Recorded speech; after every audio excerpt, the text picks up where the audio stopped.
Halo teman-teman, salam sehat selalu untuk kita semua. Salam sejahtera kembali dengan saya Bung Ropan. Dan saya harus mereview pertandingan yang berlangsung khususnya di Liga Premier Inggris yang begitu seru. Liverpool kembali mengambil puncak klasemen sementara di IPL dengan 67 poin setelah memainkan 29 pertandingan. Posisi kedua ditempati Arsenal. Arsenal harus turun, kan sebelumnya Arsenal memimpin klasemen. Itu hasil pertandingan setelah mereka bermain imbang 0-0 dengan Manchester City di Etihad. Hasil ini tentunya menguntungkan bagi Liverpool karena selain Arsenal turun dan selisih 2 poin, Manchester City juga tidak mampu mendekati Liverpool, bahkan sekarang tertinggal dengan 3 poin. Ya, karena ada 64 poin bagi City, bagi Arsenal 65 poin. Masih seru kejar mengejar untuk bisa sampai pada tanggal 19 Mei yang akan datang di akhir musim pekan ke-38 IPL, dan ini tegang tentunya. Siapapun yang tergelincir nantinya di beberapa pertandingan ke depan, paling tidak untuk 10 pertandingan ke depan, ini akan membuat perubahan terjadi di klasemen. Namun yang akan menjadi juara sudah pasti 3 ini. Liverpool, Arsenal, atau Manchester City. Sekarang Liverpool bisa tidur nyenyak. Enak setelah mereka mengamankan 3 poin yang berat mereka lewati melawan Brighton and Hove Albion. Mereka sempat shock juga dengan tembakan Welbeck di menit kedua untuk menggentarkan gawang Kelleher. Tapi Liverpool dengan mental yang bagus, mereka perlahan bangkit, tapi mereka memang menguasai permainan dengan 55% berbanding 45%, artinya mereka mengontrol laga ini, ya. Dan Klopp yakin, ya, bahwa mereka bermain di kandang walaupun tertinggal dengan 1 gol, mereka bisa keluar dari tekanan dan juga bisa memenangkan pertandingan. Itu terlihat dengan 30 tembakan yang mereka lakukan dengan 8 on target berbanding 9 tembakan, percobaan tembakan dari Brighton dengan 3 on target, dan mereka bisa memenangkan, bahkan bisa menjadi 3-1 seandainya gol dari Luis Diaz di menit 70 tidak dibatalkan karena dianggap Luis Diaz sudah berdiri pada posisi offside ketika menerima sodoran umpan dari Mo Salah, ya. Tapi tidak mengapa karena Diaz pun sudah menyamakan kedudukan di menit 23 setelah gawang Liverpool bobol dengan tembakan Welbeck, ya, yang tadi di menit kedua itu. Dan 1-1 ini yang membuat Liverpool itu semakin pede bermain karena ini gol diawali dengan set piece dari sepak pojok Szoboszlai mengarah ke pertahanan Brighton, kemudian ada scrimmage di sana dan Salah unggul di dalam heading untuk bisa menyundul bola. Ya, ada salah antisipasi dari pemain belakang Brighton dan jatuh di kaki Luis Diaz untuk membolkan gawang Brighton. Dan kemenangan sepertinya sudah di depan mata karena itu tadi saya bilang, tembakan-tembakan yang terus dilakukan pemain Liverpool ini menghujam keras di pertahanan gawang Brighton, dan itu terlihat kan dengan 8 on target mereka walaupun hanya 2 yang menghasilkan gol. Nah, dengan ini jadi Liverpool kalau bisa melihat dengan jadwal ke depan, Liverpool itu dalam akhir pekan ini akan memainkan 2 laga. Ini krusial. Mereka kalau lewat dengan 6 poin, top. Untuk menjadi juara saya pikir mereka bisa dapat ya. Memang ada laga-laga ke depan lagi yang cukup harus menyita perhatian, tapi setelah melawan Sheffield pada Jumat ini hari mereka bisa menang karena bermain di Anfield. Saya rasa bagi Virgil van Dijk dan kawan-kawan mereka bisa mengatasi Sheffield 3 poin, ya. Kemudian mereka akan bertarung pada hari Minggu 2 hari kemudian, sangat melelahkan. Mereka ke Old Trafford menghadapi MU. Nah, ini laga yang berat. Mereka baru disingkirkan oleh MU kan dengan 4-3 dalam pertandingan di Piala FA, ya, sehingga gagal untuk bisa melaju ke babak selanjutnya. Dan ini pekerjaan yang berat yang harus dilalui oleh Jurgen Klopp. Kalau mereka bisa melewati MU, saya rasa mereka akan aman-aman saja. Walaupun ke depan itu mereka masih ada Aston Villa, masih ada derby Merseyside melawan Everton di Goodison Park. Tapi kuncinya di 2 pertandingan ini. 6 poin itu penting untuk menjaga mereka tetap ada di puncak klasemen. Karena dalam hitung-hitungannya, jika sampai pada tanggal 19 Mei, 3 tim ini hanya berselisih misalnya 2 poin dengan Arsenal, Liverpool, 3 poin tetap dengan City, Liverpool bisa menjadi juara. Atau katakan cuma selisih 1 poin. Karena di saat bersamaan 3-3-nya bermain di kandang. Jadi tanggal 19 Mei, Liverpool menjamu Wolves, kemudian City menjamu West Ham, dan Arsenal menjamu Everton. Nah, kalaupun semua memenangkan pertandingan, ya udah pasti. Karena Liverpool unggul dan selisih poin, mereka bisa menjadi juara. Makanya Liverpool tidak boleh tergelincir dalam pertandingan-pertandingan ke depan. Yang saya bilang tadi itu, 2 ini mereka lewati, tenang, ya, buat pasukan Jurgen Klopp. Karena Arsenal akan melewati laga-laga yang sulit. Mereka masih akan ketemu dengan tetangga mereka di London, yang pasti akan bertarung habis-habisan untuk bisa menang. Ada Chelsea, ada Tottenham, yang mereka harus lawan, ya, untuk bisa memenangkan pertandingan. Mereka masih akan ketemu dengan Aston Villa yang sekarang berada di peringkat keempat. Tidak mudah. untuk mengalahkan Aston Villa. Ya, itu yang saya pikir mereka masih akan ketemu dengan MU.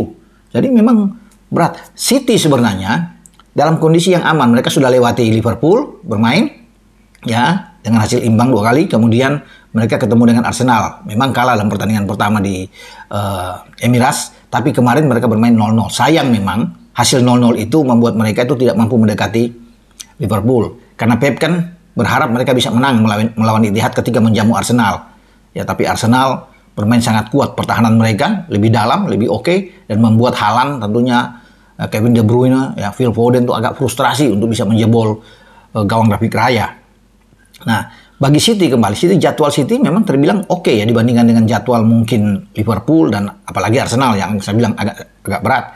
Ya, jadi mereka hanya mungkin ketemu Aston Villa, ketemu Tottenham, itu yang mereka harus lewati. Ya, saya pikir kalau melihat permainan mereka mungkin bisa melewati itu. Namun harus konsisten, saya pikir. Hasil ini pun berpengaruh dengan hasil imbang. Karena kalau menang, itu tenang bagi Pep. Makanya mungkin ada rasa kecewa bagi Pep. Sebaliknya bagi Arteta, ada rasa puas ketika mereka mampu menahan imbang 0-0. Ya, karena pertandingan pertama mereka menang lewat gol Martinelli kan di Emirates. Kalau melihat dari ball position jauh.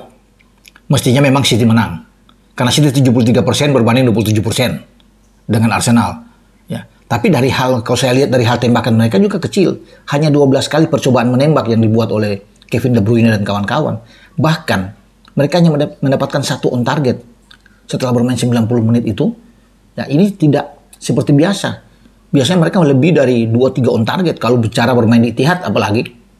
Tapi mereka kesulitan untuk bisa menaklukkan tembok pertahanan Arsenal. Arsenal memang hanya kecil, 6 tembakan percobaan, tapi ada 2 on target. Lebih bagus daripada City. Pertahanan mereka digalang dengan baik. Selain David Raya di bawah Mister, Ben White di kanan, ada Kiwior yang kemudian di babak kedua digantikan oleh Tomiyasu ya. Tapi Gabriel dan Saliba itu bagus. Declan Rice juga bertahan dengan sangat baik. Ada Odegaard, ada Jorginho yang bermain di tengah.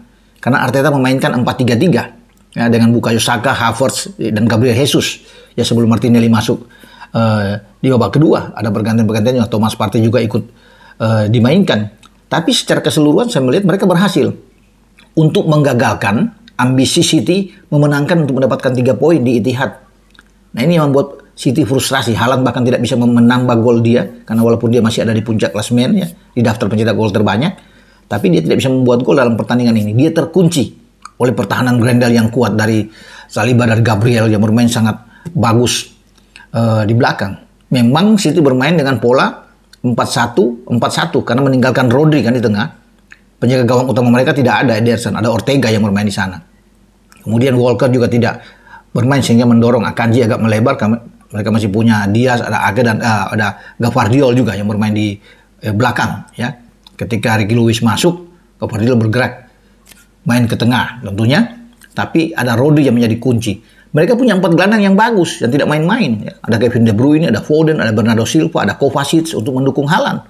Tapi itu tidak mampu untuk bisa menggoyahkan pertahanan yang kuat dari Arsenal. Dengan hasil ini tentunya ya Liverpool tenang. Liverpool kan menyaksikan duel ini setelah mereka menyelesaikan pertandingan melawan Brighton.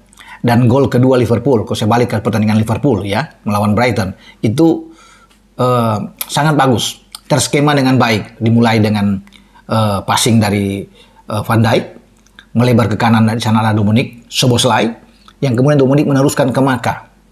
Alexis McAllister yang di tengah. Alexis itu sangat jeli melihat posisi dari Salah yang tidak terkontrol, tidak terkawal dengan ketat oleh pemain belakang Brighton, sehingga Maka melepaskan umpan terobosan itu tepat mengarah di kaki Salah. Dengan ketenangan yang tinggi, seperti biasa Salah mengontrol bola dengan kaki kiri untuk bisa melepaskan main pressing dan akhirnya bisa gol. Dan ini menjadi kunci ketika gol itu terjadi di menit ke-65. Karena mereka memang pasti menang. Kalau mau lihat dari alur serangan mereka, penguasaan bola di tengah juga mereka unggul. Karena kan Klopp memainkan ada Wataru Endo di sana, ada Szoboszlai, ada Maka.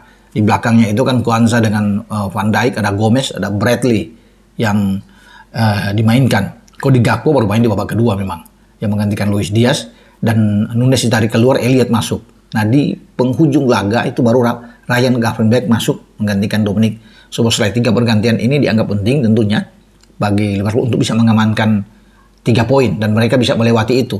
Tidak mudah memang untuk mengalahkan tim asuhan Roberto De Acerbi, Brighton. Tapi Liverpool melewati itu dengan baik. Nah, saya tertarik untuk melihat gol kedua, ya. Mari teman-teman, coba kita lihat nih. Szoboszlai. Salah. Luar biasa ya. Maka memberikan umpan. Salah kontrol.